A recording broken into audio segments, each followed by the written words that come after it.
సర్వోన్నతుడ, సర్వశక్తిమంతుడ, సర్వకృపానిధి, సర్వ సంపూర్ణుడది, ఎల్లప్పుడూ మా పక్షంలో ప్రభు. రోమ 8:6 ప్రకారం ఉచ్చరింప సత్యం కానీ ప్రభు పరిశుద్ధుల పక్షంలో జ్ఞాపన చేస్తున్న దేవుడు అయ్యా మా మాటలు కాదు, మా ఆలోచనలు కాదు, మా సమస్తము ప్రభు వ్యక్తం ప్రభు.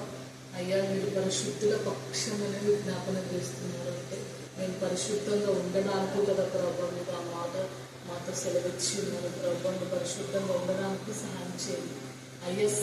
సెకండ్ మేము ఎలా పరిశుద్ధతను కాపాడుకోవాలో మాకు శక్తి చాలట్లేదు ప్రభు, భయంగా ఉంది ప్రభు. అయ్యా కోల్పోవడం ఎంత ఈజీ ప్రభు, పట్టుకోవడం ఎంత కష్టం ప్రభు. అయ్యా జ్ఞానం ఇవ్వండి అయ్యా, జ్ఞానాత్మక పూలుగా పరిశుద్ధాత్మ పూలుగా మాకు సహాయం చేయండి అయ్యా. అయ్యా నాడు యోసేపు ఏ విధంగా ప్రభు పరిశుద్ధత కాపాడుకోవడానికి ఎంత శక్తి కావాలో ప్రభు ప్రయాసపడినాడు ప్రభు పరిశుద్ధత కాపాడుకోవడానికి. అయ్యా చెయ్యని దానికి నిందా ప్రభు అనుభవించినాడు ప్రభు. మరి మా కోసం కూడా మీరు ప్రభు మా పాపముల నిమిత్తం శాపముల నిమిత్తం మీరు ప్రభు బలియాగమైన దేవుడు ప్రభు. అయ్యా మరి మీరు కార్చిన పరిశుద్ధమైన పవిత్రమైన రక్తంతో మా యొక్క మార్గములందరూ కడగండి, శుద్ధి చేయండి. ఇంకా మా పాప దాగులు ఎక్కడైనా ఏ విషయంలోనైనా ప్రభు తీసివేసుకోలేని నిస్సహాయ స్థితి ప్రభు, చేతగాని స్థితి ఉంటుంది ప్రభు. మీ నామం రక్తములు గద్దించి శిక్షించి తీసివేసుకునే శక్తిని, జ్ఞానమును, తెలివిని, బుద్ధిని, వివేకమును మనకు దయచేయమని అర్థిస్తున్నాం ప్రభు. అయ్యా కన్నిక్కర పడి మరి యొక్క మారు ప్రభు మమ్మల్ని సజీవ సంఖ్యలో ప్రభు ఈ మాసంలో ప్రభు దయ చూపించి అయ్యా మీ సన్నిధిలో ప్రభు మాసంలో తిరిగి రావడానికి, తిరిగి బలపడడానికి, తిరిగి ప్రభు దగ్గింపులు హెచ్చరికలు సరిచేసుకునే జీవితం, నిల్చుండే జీవితం ప్రభు. లోకంలో ప్రభు సెకండ్కి ఏం జరుగుతుందో అట్టి భయంకరమైన స్థితిలో ఈ లోకంలో మేము ఉన్నాం ప్రభు. ఎప్పుడు ఏమైపోతుందో ఏం సంభవిస్తుందో తెలియని ప్రభు భయంకరమైన స్థితిలో ఉన్నాం ప్రభు. అయ్యా కనిక్కరపడి ప్రభు దయ చూపించి అయ్యా ఈ సమయం మాకు ఇచ్చినారు, మీకు లెక్కలేని ఉన్నామని చెప్పిస్తున్నాం అయ్యా. మరి ప్రశాంతమైన వాళ్ళ జ్ఞాపకం, కుమారుని జ్ఞాపకం చేసుకోండి ప్రభు. ఎంగేజ్మెంట్ విషయంలో మీరు అద్భుత రీతిగా దయ చూపించి ఆ కార్యం అంతట్లో మీ నామం అంతటికి మహిమ తెచ్చే విధంగా జరిగించినారు. మీకు వందనాలు. అక్క చేసిన ప్రతి ఒక్క ప్రేయర్ రిక్వెస్ట్ అంతట్లో మీరు ఉన్నారు ప్రభు, మీకు వందనాలు. ఎన్నో మేలులు ప్రభు, ఎన్నో అద్భుతాలు ప్రభు. కొన్ని ఆపరేషన్ లేకుండానే చేశారు, కొన్ని ఆపరేషన్ జరిగించి చేశారు, కొన్ని ప్రార్థనతో, కొన్ని ప్రభు మరి ఇక్కడ చేసినప్పుడే అద్భుతాలు చేశారు ప్రభు.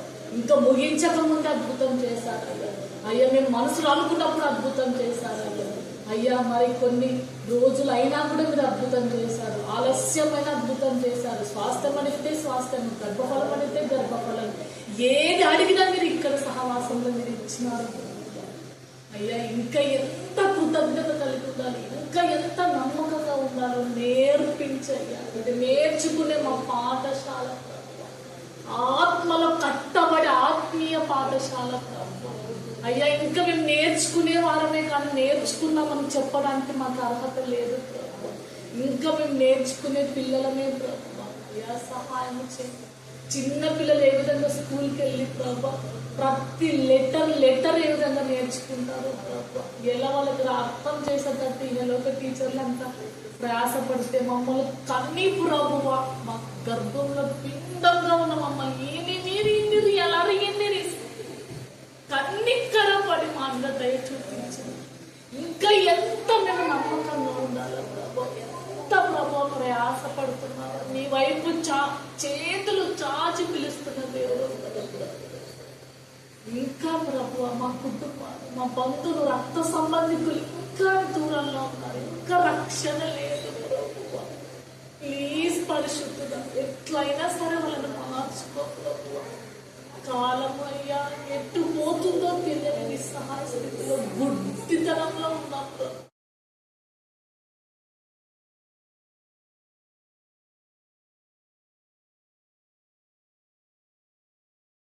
2వ అధ్యాయము 6వ వచనము. యెహోవాయే జ్ఞానమిచ్చువాడు, తెలివియు వివేచనయు ఆయన నోట నుండి వచ్చును. Proverbs chapter 2 verse 6. For the Lord giveth wisdom, out of his mouth cometh knowledge and understanding. नीति वचन 2 अध्याय 6 वचन, क्योंकि बुद्धि यहोवा ही देता है ज्ञान और समझ बातों उसी के मुंह से निकलती है. ಜ್ಞಾನಿಯತ್ತು 2 ಅಧ್ಯಾಯ 6 ವಚನ, ಜ್ಞಾನಿಯನ್ನು ಕರ್ತನೆ ಕೊಡುತ್ತಾರೆ, అతను భావిಯನ್ನು తిమిలికియు వివేకము బరుತ್ತದೆ. Romans chapter 8 verse 9 and 10. You however are not in the flesh but in the spirit. In fact the spirit of God is dwells in you. Anyone does not have the spirit of Christ does not belong to him. But if Christ is in you, although the body is dead because of sin, the spirit of life because of righteousness. రోమీయులకు రాసిన పత్రిక 8వ అధ్యాయము 9-10 వచనాలు.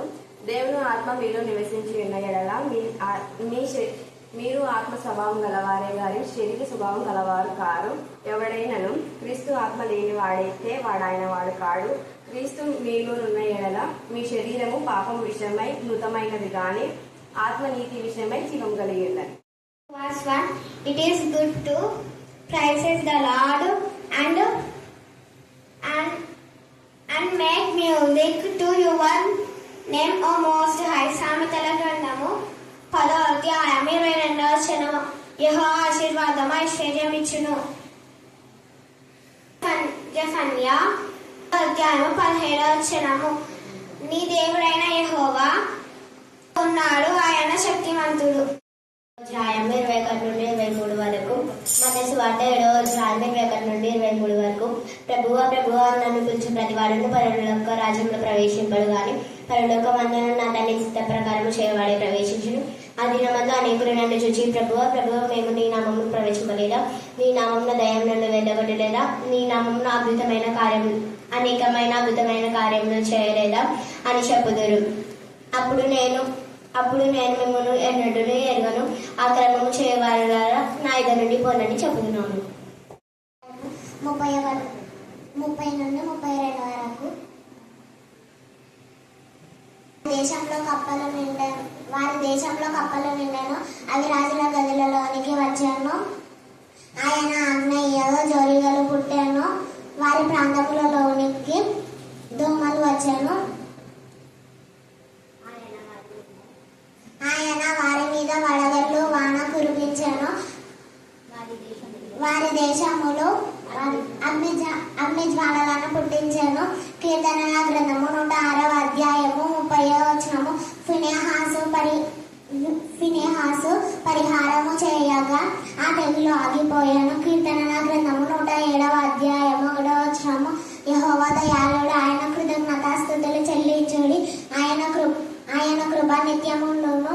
సామెతల గ్రంథము 12వ అధ్యాయము 22వ వచనము. అబద్ధమాడు పెదవులు యెహోవాకు హేయము, సత్యవర్తనులు ఆయనకు ఇష్టము. సామెతల గ్రంథము 12వ అధ్యాయము 26వ వచనము. నీతిమంతుడు తన పొరుగు వానికి దారి చూపును, భక్తిహీనుల ప్రవర్తన వారిని దారి తప్పించును.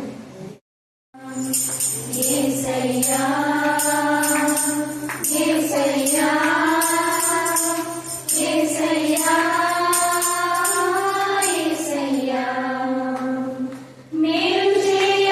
నీవు ఉండలేవయ్యా.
యేసయ్యా యేసయ్యా యేసయ్యా యేసయ్యా యేసయ్యా యేసయ్యా యేసయ్యా యేసయ్యా మేలు చేయక నీవు ఉండలేవయ్యా ఆరాధించక నేను ఉండలేనయ్యా మేలు చేయక నీవు ఉండలేవయ్యా ఆరాధించక నేను ఉండలేనయ్యా పాపాలు చేశాను నేను నీ ముందర నా తల ఎత్తలేను క్షమించగలిగేది మనసు ఓదార్చింది నా ఆరాధనలో పాపములు చేశాను నేను నీ ముందర నా తల ఎత్తలేను క్షమించగలిగేది మనసు ఓదార్చింది నా ఆరాధనలో నా హృదయము నీతో అంది నీకు వేరై మనలేనని నా హృదయము నీతో అంది నీకు వేరై మనలేనని అతిశయించెను నిత్యము నిన్నే కలిగినందుకు యేసయ్యా యేసయ్యా యేసయ్యా యేసయ్యా యేసయ్యా యేసయ్యా యేసయ్యా యేసయ్యా మేలు చేయక నీవు ఉండలేవయ్యా ఆరాధించక నేను ఉండలేనయ్యా మేలు చేయక నీవు ఉండలేవయ్యా ఆరాధించక నేను ఉండలేనయ్యా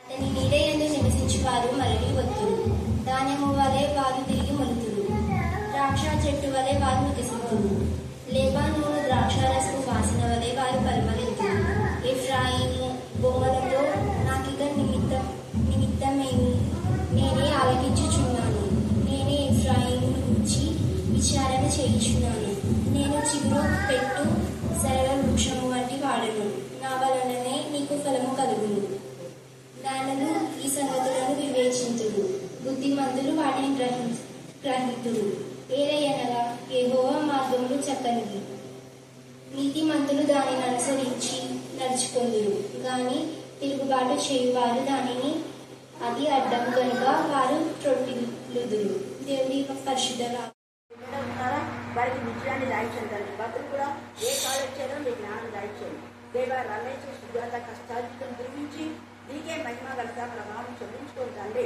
ఈ ఇంటి అందరినీ మీ యొక్క కృపలో ఉంచమని ప్రతి ఔషధం మీద తీర్చమని యేసు శక్తిగా నామన ప్రార్థిస్తున్నాం తండ్రి. వధింపబడిన గొర్రెపిల్ల రక్తానికి ఎంత సూచించాం కూడా తక్కువే. ముఖ్యంగా డాక్టర్ ప్రశాంతి, నా ప్రభా డాక్టర్ స్టీవెన్, వారి యొక్క కుమారుడు స్టాన్లీ దీప్తి యొక్క ఎంగేజ్మెంట్ నీకు మహిమకరంగా, ఆశీర్వాదకరంగా, ఘనముగా, మర్యాదగా, పరిశుద్ధంగా జరిగించినందుకు ఎంత స్తుతించాం కూడా తక్కువే. దేవా నా ప్రభా మరి పెళ్లి కుమారుని 22వ తేదీ చేసేటప్పుడు 23 దేవా వివాహ కార్యక్రమం అన్ని నీకు మహిమకరంగా, ఆశీర్వాదకరంగా, మర్యాదగా, పరిశుద్ధంగా మీరు జరిగిస్తున్నారు. అందుకు మేము స్తుతిస్తున్నాం. ఈ రాత్రి కాల సమయంలో చదువున లేఖనాలను ఆశించి విరిచి మా అందరి జీవితాల్లో మీరు ఫలింపచేయండి. దేవా మేరీని జ్ఞాపకం చేసుకుని తండ్రి, షారూన్ నా ప్రభా, అలాగే గ్లోరీ నా ప్రభా, జయంతి నా ప్రభా, నా తల్లి దేవా మా మధుమతిని బట్టి నా ప్రభా నేను స్తుతిస్తున్నాం. రత్నాన్ని జ్ఞాపకం చేసుకోండి దేవా, మరేక జ్యోతి కూడా మీ జ్ఞానాత్మతో మీరు నింపమని ప్రార్థిస్తున్నాం. స్తోత్రం దేవా, నా తల్లి చేసిన మెళ్ళలో మరొక ఎల్లప్పుడూ నేను జ్ఞాపకం చేసుకోవడానికి మీ కృపాను దయచేయండి. ఇంకా చిన్న బిడ్డలందరి బట్టి మేము స్తుతిస్తూ మమ్మల్ని మా ఆత్మను మీ చేతులకే సమర్పిస్తూ చేసిన ప్రార్థిస్తున్నాం తండ్రి. ఆమేన్ ఆమేన్. అంటే జ్ఞానులు బుద్ధిమంతులు ఎప్పుడు ఫలిస్తారంట. చెప్పండి ఏంటి?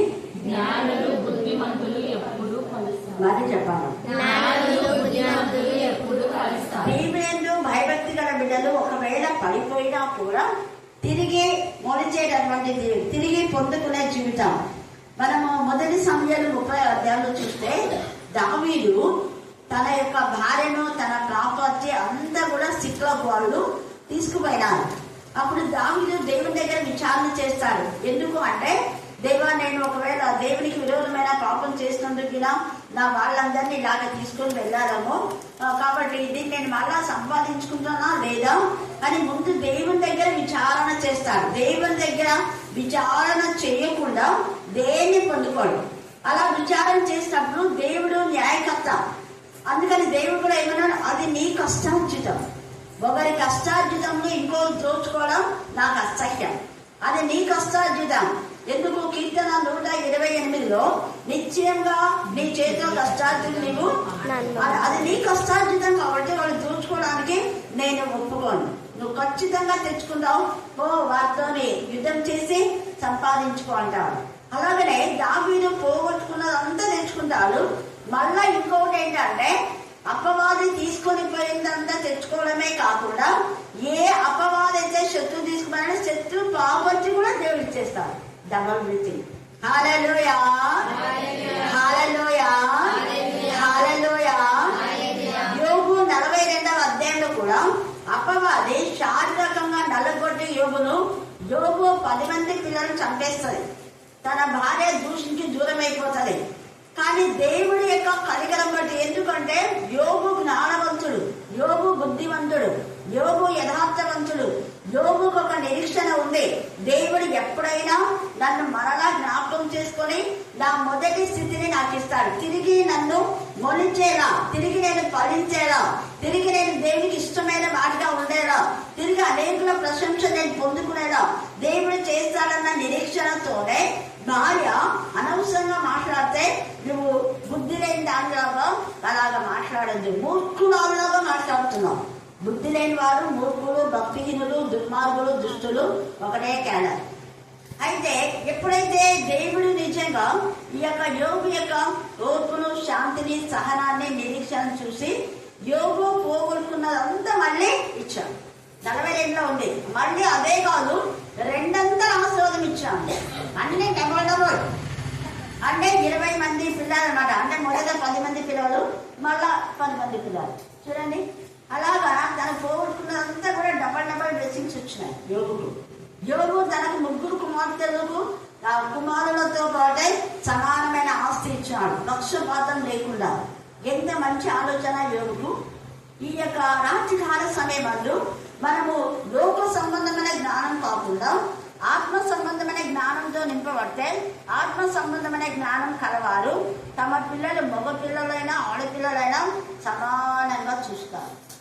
మగ పిల్లలు ఒకలాగా, ఆడపిల్లలు ఒకలాగా చూడాలి. హల్లెలూయా హల్లెలూయా హల్లెలూయా. ఏ తల్లిదండ్రులైతే ఆడపిల్లలు మగ పిల్లలను ఒకేలాగా చూస్తారో వాళ్ళే జ్ఞానవంతులైన తల్లిదండ్రులు, వాళ్ళే బుద్ధిమంతులైన తల్లిదండ్రులు. పక్షపాతం చూపే వాళ్ళు జ్ఞానహీనులు, బుద్ధి లేనవాళ్ళు. అలాంటి వాళ్ళు పోగొట్టుకున్నది ఏది పొందుకోలేదు. ఇంకా పోయింది అంతే, ఇంకా పోతూనే ఉంటుంది, ఇంకా పోతూనే ఉంటుంది కానీ రాదు. ఇక్కడ అందుకనే 7వ వచనంలో అతని నీడ ఎందు నివసించువాడు మరలి వచ్చు. అతని నీడ అంటే యేసయ్య యొక్క నీడలో, సిలువ నీడలో. శిల వైపు మనం చూసినప్పుడు వాక్యం చదివే ప్రార్థనా జీవితంలో ఎవరు ఉంటారో వాళ్ళు పోగొట్టుకున్నది తిరిగి తెచ్చుకుంటారు. మరలి వస్తువులు అంటున్నారు. చాలా మంది కర్ణపీఠంలో మేలు పొందుకొని విశ్వాసఘాతకులై వెళ్ళిపోయి మరలా వచ్చినారు. హల్లెలూయా, హల్లెలూయా. అందుకే మరలా. కానీ మేరీ మాత్రం ఎప్పుడు మిస్గైడ్ కాలేదు. తాను పెళ్ళి అయ్యేంత వరకు దేవుని సన్నిధి, పెళ్ళి అయిన తర్వాత కూడా దేవుని హత్తుకొని దాన్నే విశ్వాసులు అంటారు, నిజమైన విశ్వాస జీవితం. కానీ విశ్వాసఘాతకులు ఇంకా అంతే చేస్తాయి. ఎప్పుడంటే వస్తే మళ్ళీ కష్టాలు వచ్చినప్పుడు వస్తారు, మళ్ళీ రోగాలు వచ్చి ఏమైనా కష్టాలు వస్తే అప్పుడు దేవుడే దేవుడు. అలాంటి నేచర్ ఉండకూడదు. ఒక ప్రార్థన అంతా అదే చేస్తుంది. ఇన్ని మేలు చేస్తే మేము ఎట్లా ఉన్నాం దేవా, అది పశ్చాత్తాపం. నేను ఇంకా స్తుతించాలి కదా మిమ్మల్ని అనే విధానంలో. ఇక్కడ చూడండి, చేసిన మేలు దేనిని మరుగుతుంది అన్నాడు. అందుకనే ధాన్యము వలె వారు తిరిగి మొలతలు అంటారు. ధాన్యము ఎప్పుడైతే మనము భూమిలో వేస్తామో అది గోతంలో ఉన్నంత వరకు అది అట్లనే ఉంటది. కానీ ధాన్యము తిరిగి మొలిచేది ఎప్పుడు మీరు చెప్పాలి? భూమిలో వేయబడిన, భూమిలో వెయ్యాలి మనం కదా. అంటే భూమిలో నుంచి ధాన్యం వచ్చింది. కృతజ్ఞత వెళ్ళి మళ్ళీ అదే ధాన్యాన్ని తెచ్చి అదే భూమిలో, ఏ భూమిలో నుంచి మొలిచిందో అదే భూమిలో వేసి ఆ నీరు తర్వాత సూర్యరశ్మి అవన్నీ ఉంటేనే అది మొలిసేది. అంటే నువ్వు ఏ సహవాసంలో నువ్వు ఎదిగావో మళ్ళీ అక్కడనే నువ్వు పడిస్తావు, వేరే చోట రావు. గుర్తుపెట్టుకోండి, వేరే చోట అంటే బండ మీద అది వస్తుందా? రాదు. ఒకవేళ మొలిచినా ఇద్దరు మొలిచి అంతడం వల్ల ఇదైపోతుంది.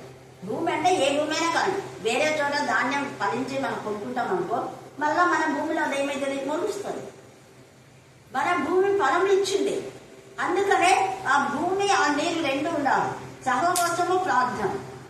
భూమి అన్నది ఒక సహవాసం, ఒక పొలం. నీరు అన్నది వాక్యము ప్రార్థన, దేవుని యొక్క సహవాసం.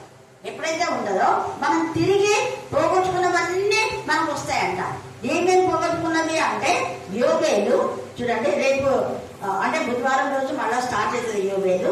ఇక్కడ కొన్ని విషయాలు 4వ వచనం చదవండి. యోబేలు 1:4. గొంగళి పురుగులు విడిచిన దానిని మిడతలు తినివేసి ఉన్నవి, మిడతలు విడిచిన దానిని పచ్చని పురుగులు తినివేసి ఉన్నాయి, పచ్చని పురుగులు విడిచిన దానిని చీడ పురుగులు తినివేసి ఉన్నాయి. మరి ఇలాగ ఇంత నష్టం జరుగుతుంటే, నీ ఆత్మీయ జీవితం ఇంత పడిపోతే మరి ఎందుకు నువ్వు నిద్రమత్తులో ఉన్నావు? మత్తులారా మేల్కొని కన్నీరు ద్రాక్షరసం పానం చేయవాలారా రోదనము చేయండి. ఎప్పుడైతే కన్నీరు ప్రార్థన చేస్తావో తిరిగి నువ్వు మొలుస్తావు. అందుకని ఇక్కడ ఏమంటున్నావు చూడండి, తిరిగి మొలుతురు ఒకటి. రెండవది, ద్రాక్ష చెట్టు వల్ల ఏం చేస్తారు? వాళ్ళు వికసిస్తారు. ఒకటి మొలుస్తారు, రెండవది వికసిస్తారు. వికసించినటువంటి పువ్వుల నుంచి ఏమొస్తుంది? మనం ఒకటి చెప్పండి, పరిమళ వాసన. అది మొగ్గగా ఉన్నప్పుడు అంత వాసన వస్తుందా? రాదు, ఇచ్చుకుంటేనే. అందుకనే పరిమళ వాసన అంటే నీ జీవితం ఆత్మీయంగా ఫలించాలి, ఆత్మీయంగా పుష్పించాలి. కాయగా ఉంటే కాయలు కొన్నే పనికొస్తాయి, కానీ పండ్లు చాలా వాటికి పనికొస్తాయి. కాయగా ఉన్న విత్తనం, కాయలో ఉన్నటువంటి విత్తనం మళ్ళా ఫలించదు, కానీ పండైన విత్తనాలు ఏమైతే ఫలిస్తాయి. హల్లెలూయా, హల్లెలూయా, హల్లెలూయా, హల్లెలూయా, హల్లెలూయా. కాబట్టి మన జీవితము ఫలించే జీవితంగా ఉండాలి, పరిమళించే జీవితంగా ఉందా, లేకపోతే వాడబారిన జీవితంగా ఉందా? దేవుడి పక్షపాతి కాదు. ఎప్పుడైతే మనం దేవుడికి విరోధంగా ఇందాక మేలు ప్రార్థన చేసినట్టుగా దేవుడు చేసిన మేళను మర్చిపోయి తినుము తాగుము సుఖించుమని ఈ లోకము దాంట్లో, ఈ లోకపు ఏకం పనులలో, ఈ లోకపు ఏకం విద్యలో, ఉద్యోగంలో, దేంట్లైనా మనం ఉన్నామంటే ఖచ్చితంగా ఇదే జరుగుతుంది. ఏం జరుగుతుంది? గొంగళి పురుగులు తినివేస్తాయి. గొంగళి పురుగు తినివేసింది చీడ పురుగులు, చీడ పురుగులు తినివేసిందని బెడతలు, ఇలాగ పచ్చడి పురుగులు అన్ని 4 ఉన్నాయి కదా. 4 విధాలుగా మన యొక్క కష్టార్జితం వేస్ట్ అయిపోతుంది. కానీ దేవుని యందు భయభక్తి కలిగి దేవుణ్ణి ఆనందించేది ఎప్పుడు వేస్ట్ కాదు. అదే ఆమె ప్రార్థన. ఇక్కడ చేసిన ప్రతి ప్రార్థనకు, ఇక్కడ పొందుకున్న ప్రతి ఆశీర్వాదం దేవుడు ఫలభక్తంగా చేశాడు. అదేది వేస్ట్ కాదు. దేవునికి ఇచ్చిన ప్రతి సమయంలో మనం అంతగా ఆత్మీయంగా ఎదిగి మరలా మందిరి కూడా పెళ్ళయింది. కానీ మందిరి ఎప్పుడూ లేరు వస్తుంది, కానీ మేరీ మాత్రం అస్సలు వదలలేదు. ఎందుకంటే ఆ ప్రేమలో ఆమె రుచి చూచింది. అందుకని ఇక్కడ వాడుకుంటున్నాడు, అక్కడ వాడుకుంటున్నాడు. హల్లెలూయా, హల్లెలూయా, హల్లెలూయా. చాలా మంది ఇంకా గమ్ములు ఉండిపోతావు. తర్వాత చూడండి, ఇక్కడ అన్నాడు కదా 8వ వచనం, ఎఫ్రాయిము బొమ్మలతో నాకిక నిమిత్తమేమి. నిజంగా దేవుడు అంటే ఇక్కడ దేవుడి శిక్ష పొందినాక ఎఫ్రాయిముకు బుద్ధి వచ్చింది. ఎఫ్రాయిము గాలి వేసే వాళ్ళగా ఉన్నాడు. ఎఫ్రాయిము దేవునికి విరోధంగా తిరుగుబాటు చేశాడు, దేవుని మర్చిపోయినాడు, తిన్నాడు, బాగా మదించాడు. దేవునికి కోపం వచ్చింది. శిక్ష ఫలము ఫలించని ఎడలా మీరు దుర్బీజులే కానీ సద్బీజులు. శిక్ష వచ్చింది. ఇప్పుడు బుద్ధి వచ్చి ఏమన్నాడు, ఇంకా నాకు బొమ్మలతో వద్దు, ఇంకా నాకు ఇదొద్దు అది. అక్క మధ్యాహ్నం సాక్షి చెప్పింది అన్నిరా. అట్లాంటి విశ్వాసఘాతకులతో సహవాసం వద్దుగా. అది విశ్వాసంగా నేను పొందుకొని అక్క ఇక్కడ తీసుకొని వచ్చింది. ఎంత భారంతో వాళ్ళ కోసం ప్రేర్ చేయించింది. వాళ్ళు బాగా ఎదిగారు, పంట ఎంత బాగా వచ్చిందని సాక్ష్యం చెప్పినారు. చెప్పి మళ్ళా దుష్ట శక్తులకు లోనై మళ్ళీ తిరుగుతూవే ప్రశాంతించి మళ్ళీ అక్కకిస్తే అక్కకి ఎంత కోపం రావాలి. బాగా గద్దించున్నాను.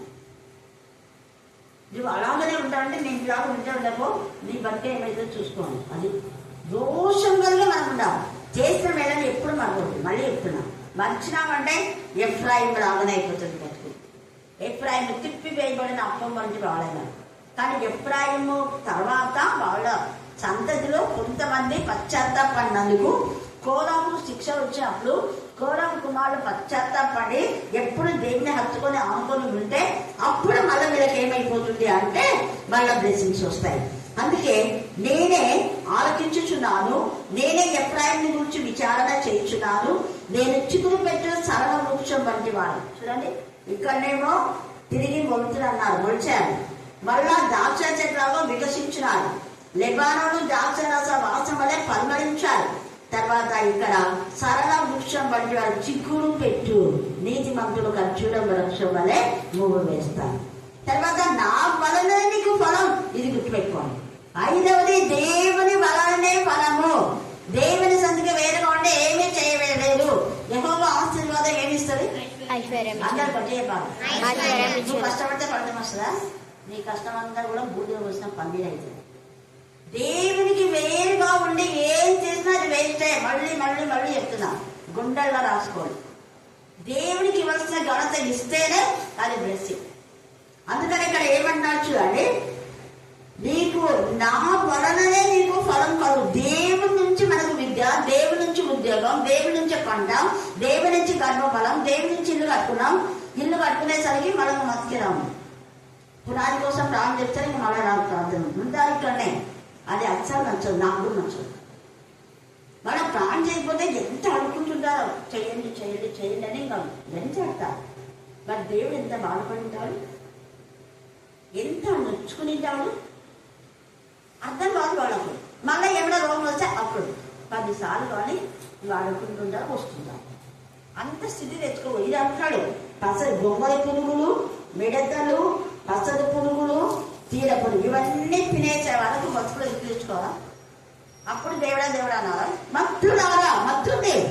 ఇంకా కొన్ని చోట్ల కొవ్వింది మీ హృదయం. ఇంకా కొన్ని చోట్ల మనసాక్షికి వాత వేస్తున్నారు. మనసాక్షి లేదా మీకు? ఇల్లు మర్చిపోతారు దేవుడు చేస్తున్న వేళను. ఈ ఎఫ్రాయిముతో అంటున్నాడు, నేనే నీకు ఫలం కలుగు. తర్వాత జ్ఞానులు ఈ సంగతులు వివేచిస్తారు. నిజంగా జ్ఞానులు అయితే అదే మేరీకి వచ్చింది కాబట్టి వచ్చిన వెంటనే ప్రార్థనకు వచ్చింది. పిల్లలు ఉన్నారులే, ఎప్పుడోసారి తండ్రిగారింటికి వచ్చేది రెస్ట్ తీసుకుందాంలే అనుకునిందా? ఎంతమంది పెళ్ళైన ఉన్నారు, ఎంతమంది వస్తున్నారు? ఆత్మ పరిశీలన చేసుకోవాలి. చూడండి, జ్ఞానులు ఈ సంగతులు వివేచించు. బుద్ధిమంతులు వాటిని ఏం చేస్తారంట చెప్పాలి, మళ్ళీ చెప్పాలి. నీ గ్రహింపు అనేది ఉంటే అస్సలు మర్చిపోతేడు. గ్రహింపు లేకపోతే బుద్ధిహీనులు. బుద్ధిహీనులు బండ మీద కట్టిన ఇల్లు లాగా ఉండాలి. ఎక్కడ ఉండాలి చెప్పాలా? ఇసుక మీద అంటే కట్టండు. ఇసుక మీద కట్టిన ఇల్లు ఎంతవరకు ఉంటుంది? గాలి రానంత వరకు ఉంటుంది. నువ్వేమనుకున్నావు? నా ఇల్లు బాగుంది బాగుంది బాగుంది బాగుంది, నా పంట బాగుంది, నా పిల్లలు బాగున్నారు, నా ఉద్యోగం బాగుంది, నా ఇల్లు అన్నీ అనుకుంటాం. అది ఎంతవరకు? గాలి వచ్చే వరకు, వర్షం వచ్చే వరకు. కానీ గాలి వస్తే, వర్షం వస్తే దాని పాటు అప్పుడు తెలుస్తుంది. అలాగనే మొక్కలు కూడా ఏం చేస్తాయంటే మేము బాగా ఫలిస్తున్నాంలే ఫలిస్తున్నాంలే ఫలిస్తున్నాంలే అంటారు. కానీ కొన్ని రోజుల తర్వాత ఏమైపోతాయని అంతే ఇప్పుడు కమలా పండు ఉంది. నేను మధ్యాహ్నం చెప్పిన ఆ బాబుకు దర్శనం వచ్చింది కమలా పండు కదా. కమలా పండు వేరే పండు రావచ్చు, కమలా పండే ఎందుకు వచ్చింది దర్శనం? ఒకసారి చెప్పండి, కమలా పండే ఎందుకు వచ్చింది? నేను ఆత్మ ఫలాల గురించి మీతో మాట్లాడాలన్నా కదా. 9 తొనలు ఉంటాయి దాంట్లో కమల పండ్లు, 9 ఒకసారి 10 ఉంటాయి అంతే. అయితే ఈ కమల పండు చెట్టు దగ్గర నుంచి తెంచుతామనుకో, తెంచిన తర్వాత ఎన్ని రోజులు ఉంటుంది అది చెప్పాలి? చెప్పండి. 2 3 రోజులు, ఒక వారం అనుకుందాం, 2 వారాలు అనుకుందాం. 2 వారాల వరకు కమల పండు ఏమనుకుంటుంది? నేను బాగున్నా బాగున్నా బాగున్నా అనుకుంటుంది. అంటే దీని అర్థం ఏంటి అంటే సహవాసం నుంచి కొంచెం వేరైపోతాం. చెట్టు నుంచి ఏమైపోయింది? అది వేరైంది. చెట్టు నుంచి వేరైన వాళ్ళ బ్రతుకులు ఆ బాబుని దర్శనం దేవుడు ఇచ్చినాడు. కమల పండు ఏమనుకుంటే నేను బాగున్నా బాగున్నా 2 వారాలు 3 వారాలు బాగుంటాం. 3వ వారంలో తొక్క ఏమైపోతుంది? ఎల్లిపేడ కుళ్ళిపేడగా అవుతుంది. లేదా మనం తీస్తామనుకో, తొక్క తీసి పండు పెట్టినాం, మరుసటి రోజు పండు ఉంటుందా? తొక్క ఏం చేసిన అంతవరకు కవర్ చేయాలి. అంటే నీకున్న కొంచెం కొంచెం భక్తి నేను కొంచెం కాపాడింది, కొంచెమే, ఎప్పలా కొంచెమే. 1 రోజు 2 రోజులు బాగున్నాను బాగున్నాను తొక్క చూసుకొని మురిసిపోతున్నావు. కానీ తొక్క తీస్తేనే నీ బతుకు ఏమైపోయింది? అక్కడ కుళ్ళిపోయినాడు. మన బాగా ఇప్పుడు అలాంటి బతుకులు అవుతున్నాను. కమల పండు మనకు మెసేజ్ ఇస్తా ఉంది. ఆస్తి నువ్వు అనుకున్నావు నేను వాక్యం వెళ్తున్నా, ప్లాన్ చేస్తున్నావు, నేను చర్చికి పోతున్నా, నేను అక్కడ పోతున్నా, ఇక్కడ పోతున్నా, బాగున్నానులే అంటున్నావు. ఎందుకు? చర్చి నుంచి తెంచబడిన సంగతి నీకు తెలియదా? నీకు తెలియదా? అది వాళ్ళు పోయేటప్పుడు నువ్వు గావు కేకలు పెట్టి చేస్తే మళ్ళీ చెట్టు పోయి అతుకుంటారా? ఏమన్నా అతుకున్నారు వేరు. అందుకే నాలో ఉంటేనే మీరు ఫలిస్తారన్నా. నాలో ఉన్నది కొమ్మలు ఏం చేస్తాం? కట్ చేసి పడేస్తా. ఫలించని ప్రతి కొమ్మ దేవుడే వేరు చేస్తాడు, మనం ఏం వేరు చేయని అవసరం లేదు. నేను కూడా దేవ ఆత్మీయంగా ఉన్న బిడ్డలే ఇక్కడికి రావాలి. ఆత్మీయంగా వేరైన వాళ్ళు వద్దు ప్రభా. వాళ్ళు చెప్పి మనం వేరే వాళ్ళని చూడగొడతాం. చెడిపోయిన పండు పక్కన ఇంకో పండు ఉంటే ఏమైపోతుంది? అది కూడా చెప్పి వద్దు ప్రభా. ఆత్మలో ఉండే వాళ్ళు నాకు ఎంతమంది అయినా చాలు, నీ రాజ్య వారసులయ్యే వాళ్ళనే పంపించాను. నేను ఆ ప్రార్థనలో మీరు వినింటారు, ఎవరిని ఆశీర్వదించుదో వాళ్ళే పంపండి. ఆశీర్వాదాలు లేని వాళ్ళు అస్సలు పంపొద్దు, నీకు ఇష్టం లేని వాళ్ళు పంపొద్దు. తిప్పి వేయబడిన అప్పుడు లాంటి ఎప్పుడైనా అస్సలు వద్దు ప్రభా. మార్పు పొందిన బిడ్డ దావీదుకి ఎంత మార్పు, ఎంత ఫలించాడు. యోసేపు ఊట ఎంత ఫలించిన అంటే క్రీస్తులో, దానియేలు క్రీస్తులో ఉన్నాడు కాబట్టి ఎక్కడున్నా ఫలించాడు. ఎక్కడున్నా ఆయన ప్రార్థన జీవితాన్ని నచ్చినాడా? మరవలేదు. చచ్చిపోతావు నువ్వు అందరూ, నేను చచ్చినా నేను మరవనన్నాను. నేను సింహం బోర్లో వేస్తానంటే సింహం బోర్లో వేసినా కూడా నా ప్రార్థన జీవితాన్ని నేను విడిచిపెట్టాను. దినము ఏ టైం అంటే అదే టైం. ఒక ప్రధాన మంత్రి అయినా ఆయన టయాన్ని మెయింటైన్ చేస్తే మనం ఎంత, మన బతుకులు ఎంత, మన జీవితం ఎంత, మన ఉద్యోగాలు ఎంత ఆలోచించండి ఒకసారి. దానిలో అందుకే మెచ్చాడు, అందుకే ఆయన పేరు ఇక్కడ జీవ గ్రంథంలో రాయబడింది. కాబట్టి దేవుని కంటే ఎక్కువగా దేన్ని ప్రేమించకూడదు. జ్ఞానులు అయితే, బుద్ధిమంతులైతే ఇది వివేచించారు. బుద్ధిమంతుల యొక్క ఇల్లు క్రీస్తు అనే బండ పైన కట్టబడుతుంది. గాలి వచ్చినా, వరద వచ్చినా, వర్షం వచ్చినా దాని పాటు ఏ చలించదు. తర్వాత చూడండి ఏమంటున్నాడు? ఏదైనా యెహోవా మార్గము చక్కనివి, నీతిమంతులు దాన్ని అనుసరించి నడుచుకుంటారు. అది నీతిమంతులైతే, నిజంగా నీతిమంతులైతే నువ్వు తిరిగి ఫలిస్తావు, తిరిగి అభివృద్ధి, తిరిగి దేవుడికి మహిమకరంగా నీ బ్రతుకుంటుంది. కానీ బుద్ధి లేని వాడు నా ఏం కాదు, ఎప్పుడు పోయినా ఏం కాదు, కానీ ఎప్పుడు కలిసినా ఏం కాదు, ఎప్పుడైనా ప్లాన్ చేసుకోవచ్చు. దేవుడు ఎప్పుడు ఏం వినని చెప్తున్నారా? ఏమన్నా వాళ్ళు ఇట్లనే ఎవరు అంటారు? వాళ్ళు తిరుగుబాటు. చూడండి, తిరుగుబాటు చేతి వారికి అది అడ్డం కనుక వాళ్ళు ఏం చేస్తారు? చెప్తారు అంటే ఫలించాలి. అప్పటికి ఫలించే జీవితమే. అప్పటికి నువ్వు చూసుకొని తప్పని చూసుకొని దూసిపోతున్నావు. ఒకరోజు తప్ప వెళ్ళిపోతుంది, నీ బతుకు మారిపోతావు. వద్దు, తిరిగి వాళ్ళ జీవితం వద్దు, దేవుడికి ఇష్టంగా ఉండాలి. దేవుడు ఈ లేఖన భాగం దీవించి ఆశీర్వదించుగాక. ఆమేన్. ఆమేన్. స్తుతులు స్తోత్రాలు చెల్లిస్తున్నట్టు గడిచిన కాలం నుంచి నీ కృపలో ఉన్న భద్రం చేసిన విధానంలో నీ కొందనాలు స్తుతులు స్తోత్రాలు చెల్లించుకుంటూ ఏమి ఇచ్చిన నిర్వహణ తీసుకున్న ప్రభావం కొందనాలు స్తుతులు స్తోత్రాలు చెల్లించుకుంటూ అయోగ్యులం అయోగ్యులం గౌరవాకులం ఎన్నిక నేను వారం ప్రభావం చేసుకున్న విధానాన్ని బట్టి నీకు వందనాలు, స్తుతులు, స్తోత్రాలు చెల్లించుకుంటున్న ప్రభు. మీరు చూపించే ఉచితమైన అపారమైన ప్రేమను బట్టి, నీ దయను బట్టి, జాలిని బట్టి, నీ కనికరమును బట్టి నీకు వందనాలు, స్తుతులు, స్తోత్రాలు చెల్లిస్తున్న ప్రభు. మునుపు దూరస్తులమైన మమ్మల్ని ప్రభు నీ ప్రేమ చేత, నీ శిలువ త్యాగం చేత మమ్మల్ని తండ్రి సమీపస్తులుగా మీరు చేర్చుకునే విధానాన్ని బట్టి నీకు వందనాలు, స్తుతులు, స్తోత్రాలు చెల్లించుకుంటున్న నీ త్యాగాన్ని, నీ బంధను మేము ఎప్పటికీ మరొకరిని నడుచుకోవడానికి కృపను దయచేయమని ప్రార్థిస్తున్నాం. విశ్వాసఘాతకులను కలిపి పెరిగి వేస్తాన్ని సెలవుచను. ఆ విధానంలో అందుకున్న ప్రభావ విశ్వాసులకు మాదిరిగా ప్రభు నీతిమంతులకు మాదిరిగా మేము ఉండడానికి నీ కృపను సహాయం మాకు అనుగ్రహించమని ప్రార్థిస్తున్న ప్రభు. ఏ విషయంలో మేము త్రొద్దులోకుండా నీ కృపను దయచేయండి, ఏ విషయంలో మేము తగ్గుతోకుండా నీ కృపను సహాయం దయచేయమని ప్రార్థిస్తున్నాం. మీకే స్తోత్రం, మీకే స్తోత్రం, మీకే స్తోత్రం చెల్లిస్తున్న ప్రభా. కరుణాతిగా మీరు ఆశీర్వదించిన నాటికి పరావృతి ముందు ప్రయాణం చేయగలన్న వాక్యాన్ని మీకు నెరవేరుస్తున్న విధానాన్ని బట్టి మీకు వందనాలు, స్తుతులు, స్తోత్రాలు చెల్లిస్తున్న ప్రభావ. మేరక పిల్లల్ని జ్ఞాపకం చేసుకోమని ప్రార్థిస్తున్నాం. మరొకసారి ఈ సన్నిధిలో ప్రభావ చేర్చుకొని ఈ విధంగా దాన్ని మేము ఆరాధించడానికి మేము ఏర్పాటు చేసిన విధానాన్ని బట్టి, దినమును బట్టి నీకు వందనాలు, స్తోత్రాలు చెల్లిస్తున్న ప్రభావ. ఏ పాటి వారం ప్రభావ మీరు మమ్మల్ని తలంచకపోతే సజీవులుగా ఉండేవాళ్ళం కాదు ప్రభావ. మీరు ప్రతిరోజు మమ్మల్ని తలంచుచున్న విధానాన్ని బట్టి నీకు వందనాలు, స్తుతులు, స్తోత్రాలు చెల్లించుకుంటున్న ప్రభావము ప్రభావ. ఇక్కడ వచ్చిన ప్రతి ఒక్కరిని పేరు పెరవలసిన దీవించి ఆశీర్వదించమని ప్రార్థిస్తున్నాను.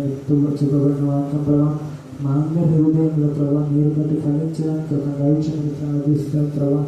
ఎక్కడికి ప్రభావం తండ్రి సన్నిధి చెంతకు నడిపించినట్టుగా ప్రభావ మొండి హృదయాలను, గట్టి హృదయాలను, రాతి హృదయాలను మార్చని సన్నిధికి నడిపించుకున్నామని నజరేయుని యేసు శక్తి గల నామములో